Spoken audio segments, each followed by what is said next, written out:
나르시시스트들은 겉으로 봤을 때는 자신감에 차있고 당당한 모습으로 살아갑니다. 그런데 알고 보면 이들은 그 누구보다 더 자주 불안감에 휩싸이는 경향이 있어요. 에코이스트들은 신경도 쓰지 않는 것들에 대해 계속 신경 쓰고 집중하느라 불안감에 사로잡히게 됩니다. 그저 쓸데없는 일들에 집중하느라 정말 중요한 일들에는 정신을 쏟지 못하고, 따라서 삶은 발전하기는커녕 다람쥐 쳇바퀴 돌듯 똑같은 문제가 계속 반복되고 또 반복되죠. 그렇다면 나르시시스트들은 주로 어떤 상황에서 불안감을 느낄까요? 이들이 불안감을 느끼는 5가지 경우에 대해 지금부터 말씀드리도록 하겠습니다. 첫 번째, 이들은 기본적으로 언제 어디서나 무엇을 하든 늘 불안합니다. 나르시시스트는 자신이 완벽한 존재라고 믿고 있기 때문에 완벽하지 않은 면모를 드러내거나 자신의 이미지를 훼손할 가능성이 있는 상황에서 특히 불안을 느끼는데요. 어디 인간이 그렇게 완벽한 존재입니까? 우리는 늘 우리의 흠과 약점을 가지고 때로 잘못을 저지르며 사는 연약한 존재들입니다. 따라서 정신적으로 성숙한 사람들은 자신의 흠이나 약점, 잘못, 불안감 등을 적절한 때에 적절한 방식으로 표현할 줄 알죠. 그러나 나르시시스트들의 경우 그렇게 하지 못해요. 이들은 자신의 흠이나 약점, 자기가 저지른 잘못, 자신의 불안한 감정을 표현하는 것을 불완전함이 드러나는 증거라고 봅니다. 따라서 이들은 일반적으로 자신의 약점이나 불안한 감정을 드러내지 않아요. 그렇게 함으로써 자신의 이미지를 강하고 완벽하게 유지할 수 있다고 믿기 때문이죠. 그리고 다른 사람이 자기 잘못을 시인하거나 불안함을 표현하는 경우 그 사람을 아주 나약하다고 판단하고 얕보고 무시합니다. 이 원리는 자기 자신에게도 똑같이 적용이 되는데요. 그래서 이들은 누군가가 자신을 얕보고 무시할까봐 자신이 아무리 불안해도 그 불안함을 표현하는 일이 없습니다. 때로 남을 조종하기 위해 불안한 척 할 수는 있지만 자신의 불안함을 솔직하게 표현하지는 못해요. 그런 식으로 무시당할까봐 표현되지 못한 이들의 모든 불안감은 세월이 흐르고 나이를 먹으면서 이들의 내면에 쌓이고 쌓이게 됩니다. 그래서 그 마음속이 압축된 불안으로 꽉 차 있어서 툭 건드리면 쏟아져 나올 것만 같은 그런 상태가 되죠. 그 넘쳐나는 불안을 누군가에게 전가시키지 않으면 못 살 것 같은 상태, 즉 지옥과 같은 내면을 지니게 됩니다. 두 번째, 어떤 형태로든 거절당할 때 불안을 느낍니다.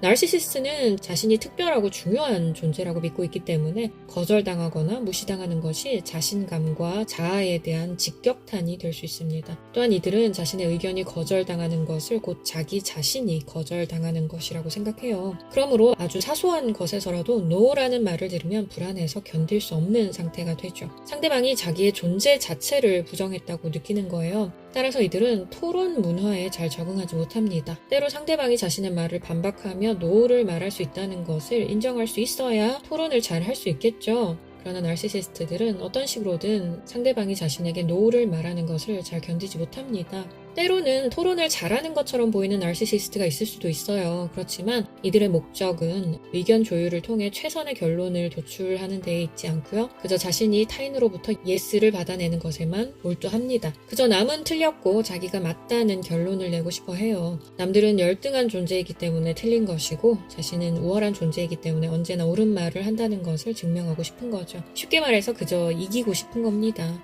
심지어 거짓말을 이용해서라도 그저 이기고 싶어 해요. 거짓된 근거를 만들어내거나 혹은 근거가 아닌 것을 근거라고 우기거나, 반대로 자기 말이 틀렸다는 증거가 버젓이 있는데도 그런 건 증거가 안 된다면서 끝까지 자기가 옳다고 억지를 부리는 등 토론을 하더라도 아주 비열하게 하죠. 세 번째, 희생양이 아닌 다른 사람과 갈등하는 상황이 되면 불안을 느낍니다. 이들은 자신이 만만하게 여기는 피해자 앞에서는 일부러 갈등을 일으키죠. 그리고 끊이지 않는 궤변으로 점점 더 문제를 악화시키는 경향이 있습니다. 피해자와의 갈등은 늘 승리가 보장되어 있기 때문에 그렇게 하는 것이죠. 에코이스트들은 이기는 것에 그닥 관심이 없기 때문에 그냥 일부러 져줄 때가 많습니다. 그렇지만 나르시시스트는 이런 에코이스트를 보면서 제가 이길 능력이 없어서 어쩔 수 없이 나한테 항복하는구나 라는 식으로 생각하죠.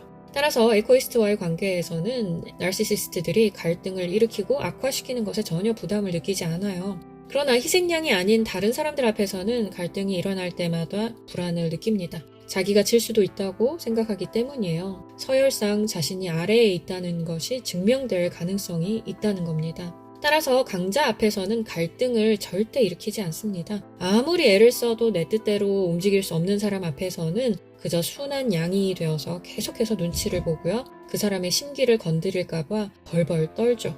이런 존재가 바로 나르시시스트예요. 정말 비열하죠.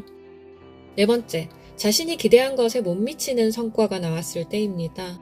나르시시스트는 성취에 대한 욕구가 매우 강하기 때문에 자신이 설정한 목표를 이루지 못하거나 역할을 잘 수행하지 못했을 때 남들보다 훨씬 더 심한 불안함을 느낄 수 있습니다. 이들은 인간을 일종의 이용 도구로 생각하죠. 자기 자신에 대해서도 예외가 아닙니다. 자기 자신을 스스로의 이미지를 위해 헌신하는 이용 도구라고 생각해요. 무언가를 이뤄내지 못하면 존재할 가치가 없다고 생각하죠. 자기 자신에게도 남들에게도 그런 가치관을 적용하며 살아갑니다. 자기 자신이 이렇다 할 성과를 내지 못하면 아예 존재할 필요가 없는 것처럼 크게 좌절하고 절망합니다. 그리고 남들 또한 실패한 모습이 보이면 차라리 세상에 없는 게 나은 존재인 것처럼 무시하고 조롱하고 비난해요. 반면에 에고이스트들은 어떻습니까? 물론 에고이스트들도 실패를 좋아하지는 않습니다. 그러나 나르시시스트와 다른 점이 있어요. 바로 우선순위가 분명하다는 것이죠. 내 삶을 이롭게 하기 위해 성공이 필요한 것이지 성공을 위해서 내 삶이 존재하지는 않는다는 겁니다. 이들에게 있어서 성공이란 소중한 나의 삶 속에서 경험되는 수많은 다양한 일들 중의 하나일 뿐입니다. 따라서 일에서 실패하더라도 실패로부터 교훈을 배우고 다시 일어서서 더 나은 내가 되려고 애를 쓰죠. 실패했다고 자신의 존재를 의심하지도 않고 성공했다고 해서 남들보다 자신이 특별한 존재인 마냥 교만해지지도 않습니다. 나르시시스트들과 굉장히 다르죠. 다섯 번째는 좀 익숙한 내용이실 수도 있는데 타인과 비교해 자신이 더 우월한 점이 없다고 생각될 때 나르시시스트들은 불안을 느낍니다. 이들은 사람들을 수평적인 관계로 보지 않죠. 늘 비교를 하고 우열을 가리고 등수를 정해서 어떻게든 사람들을 수평이 아닌 수직으로 줄을 세웁니다. 그리고 자신이 서열상 위쪽에 있다는 것을 어떤 식으로든 증명하고 싶어 해요. 여러 사람들이 함께 동등한 취급을 받고 별 차이 없이 대우받는 상황을 견디지 못합니다. 어떻게든 남들에 비해 자신이 조금이라도 더 나은 점이 있음을 증명하고 그에 따른 특별한 취급을 받아야 성이 차는 거죠. 남들에 비해 더 큰 목소리를 내고 유능한 척하고 더 많은 것을 가진 척하고 그것도 안 되면 누구보다 더 많은 피해를 입은 불쌍한 척이라도 해서 자신이 특별하다는 것을 증명하려 들어요. 그런 식으로 행동을 해서 상대적으로 남들이 자신보다 더 열등해 보여야 그나마 불안을 덜 느낍니다. 지금까지 나르시시스트가 언제 불안을 느끼는지에 대해 이야기해 보았는데요. 어떠세요? 나르시시스트가 불안하지 않은 순간이 과연 있기나 할까요? 이들은 평소에 늘 불안해합니다. 항상 불안해요. 물론 겉으로는 그것을 표현하지 않죠. 그러나 자기 흠이 드러날까봐, 자기가 질까봐, 무시당할까봐, 비난당할까봐, 조롱당할까봐, 이용당할까봐, 조종당할까봐, 거절당할까봐, 결별당할까봐 등등 너무도 많은 것들에 심한 불안을 느낍니다. 그렇게 불안감이 내면에 쌓이고 넘쳐서 스스로 도저히 감당할 수 없기 때문에 조금이라도 그 불안을 전가시킬 대상을 찾는 데에 집착할 수밖에 없죠. 따라서 여러분이 이 나르시시스트 곁에 오래 있으면 있을수록 점점 더 불안해질 거예요. 그들로부터 전가받은 불안으로 넘쳐나게 될 겁니다. 그래서 도무지 지금 현재 내 눈앞에 있는 것들에 만족할 수 없는 불안으로 가득한 지옥과 같은 내면을 갖게 될 수도 있습니다. 나르시시스트로부터 영향을 받는다는 것은 이토록 살벌한 일이에요. 그러므로 부디 나르시시즘에 대한 지식을 잘 갖추셔서 이들이 함부로 휘두르지 못하는 사람들이 되시기를 바랍니다. 만일 나르시시스트와의 관계로 인해 심각한 고통을 겪고 있다면 전문가의 도움을 받는 것이 최선임을 늘 기억해 주시고요. 그럼 여러분의 모든 문제가 다 해결되기를 바라면서 저는 또 다음 시간에 뵙도록 하겠습니다.